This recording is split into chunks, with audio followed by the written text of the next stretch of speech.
Pero sa trailer pa lang, nakakabilib na action pack kay Arjo, nagpasitabi ka ba kay Coco Martin? Kinuha niyo si Julia dito. Siyempre, from action to another action. Si Dino po, was a friend, and I've already worked with Julia prior to this book sa 24/7. Wala naman po, definitely privileged to be working with Julia. As I've always said sa lahat ng interviews, sa mga artista that I always look forward to working with her. Wala natin, definitely action is kahit anong gawin na she can do it. So this action definitely is a showcase for her as well. I'm sure Julia has been doing action for her. So hindi naman din first thing, I think that this is definitely something different. Pag sinabing iba, meron siya mga ginawa, yung kakaiba din talaga dito. But definitely action is not with her. And it really shows the movie. Kung i-describe mo si Julia sa one word, one word to describe Julia. As a wholly creative. As a wholly creative. She surprises with her attacks, with her creativity, even if you do not send her, I watch her. And I think that's what I love seeing with my colleagues, and everyone else. When I watch my co-actors and they surprise me with things, acting is reacting, so I'm only as good as everyone else. Ayan, last na lang kay Julia. Siyempre, one word to describe Arjo. And ano yung mga pinabiliban kay Arjo dito? For me, one word, brilliant.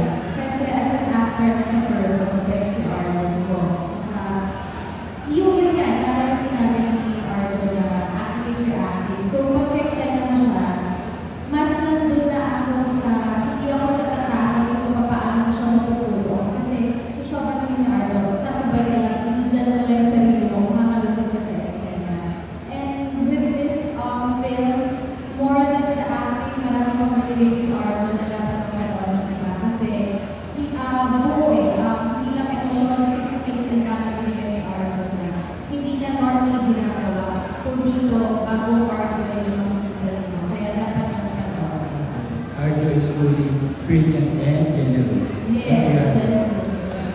Thank you. Julia, is that one of the reasons why you said yes to the project? Because of the topic of BTS? Yes, actually, yung tuloy yung nagpa-order sa akin. Nung kikwento nila direct kung naging takbo ng storya, ako nung tanong ko lang, kasi nabanggit nila direct na si Arjo yung BTS. Kasi ang tanong ko, ano kung magiging factor yung magiging character ko para mag-trigger BTS? And then kikwento nila yung naging takbo.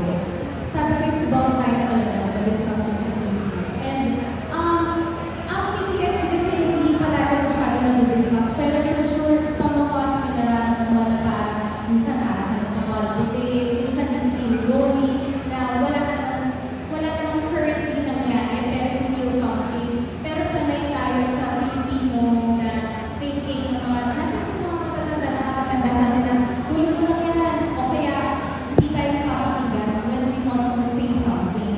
Siguro kaya lang siya gusto itong project na ito. So more than anything, the film, the story, the actions, lahat, yung message na kailangan we need to be more open because every character dito sa film may story. Kung papansin nyo, papanood nyo na itong film, kada tao may hugot. Term lang natin is hugot, diba? Lahat tayo may hugot, may pinagdadaan. Bakit siya naging gano'n? Bakit siya gano'n nag-react? So, ang iniisip ko, sana pagkatapos ng film na ito, mas maging open ang lahat para mas maging swabe ang buhay natin sa Pilipinas. Hindi na sa buong lang, sa Pilipinas na lang muna. Be more kind sa mga nakakasalamuhan natin because we don't know kung ano yung struggle na everyday, ano yung pinagdadaanan niya, at kung may nakikinig pa sa kanya. So, yun. Thank you, Julia. Enchong, do you agree na ang PTSD hindi lang naman soldiers ang nakakaranas mo or meron mo?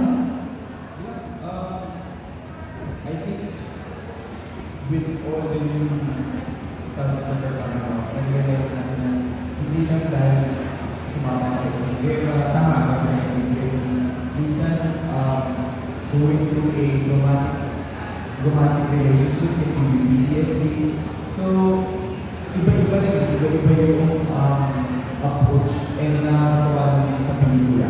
Kasi kung nilatag siya, klaro, may intindihan ng tao na, okay, PTSD yung pelikula, pero at the same time, yun nga, yung katulad ng sinabi ni Muraw, naka-excited siya kung yung mga susunod na eksena na parang, yes, we're talking about PTSD, but we will also entertain you.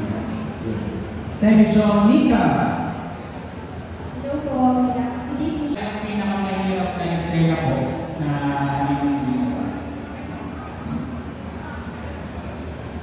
Who wants to go first? Ano yung pinakamahirap ng action scene? Without spoilers, siguro, but go ahead, Arjo.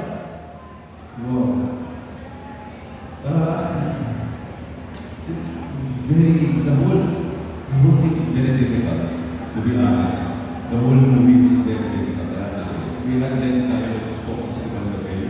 So medyo action-packed talaga siya from the moment that the gun starts until the end. But definitely, what was hard was making sure that we don't go overboard with the PTSD, with the guidance of the production, with the guidance of the director, and of course, the actors. And siguro, the beginning and the ending, to answer your question, are two of my favorites as well. Pero definitely, kung buong pelikula, ako nahirapan talaga. But definitely, ending and beginning were two of the hardest in terms of time and effort. Pero ano ang ginawa mo dito? Humawa ka pa rin. Ano ba? Tumalon ka ba? Huwag ka ba? Iba-iba. Ang dami na. Iba-iba na talaga na-explore the world of action inside of the past. Grabe. Julia! Anong pinakamahirap daw na scene na ginawa mo? Yung panoorin yung pag-hirap ni Arjo. Hindi, no joke yun Kasi ang hirap, especially for an actor, to act, and then you're thinking also how to be safe. Kasi syempre, hindi natin nasasabi, sabog pa rin yan blanks pa rin yan movements pa rin yan. Hindi mo matatansya kung magkakataan ba kayo o magkakaano. And may mga times na habang hindi pa ako nakikipaglaban, pinapanood ko si Arjo, sobrang wala akong masabi. Kasi nakakapagod siya, draining emotionally, physically.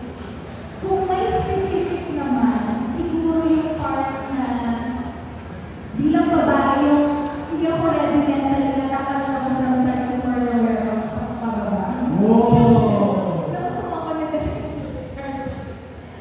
ina-explain lang siya, Jules, tingin ko, try lang natin, sukatin natin dito. Angat lang natin ng konti. Sige po. Maangat ako ng konti.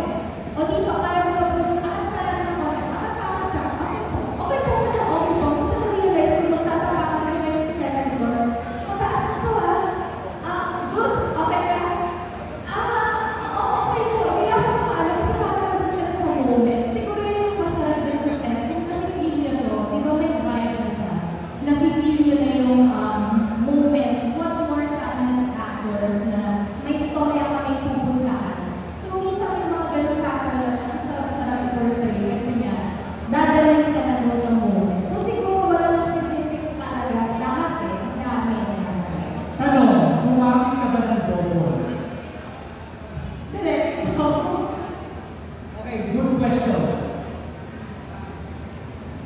What's exciting about my actors, from everyone here, and most especially my lead actors, Julia, Arjo, Sid, Encho, Paolo, Cholo, Ivan, and the rest, we provided safety, stuntmen, and stunt doubles on the set. For Julia, reaction to director Richard's feedback.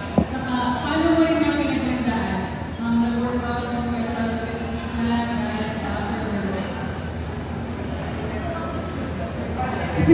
Sorry po, kasi nakasabi ko lang ang tao mo sa workout na nasasablay mo ako doon. Pero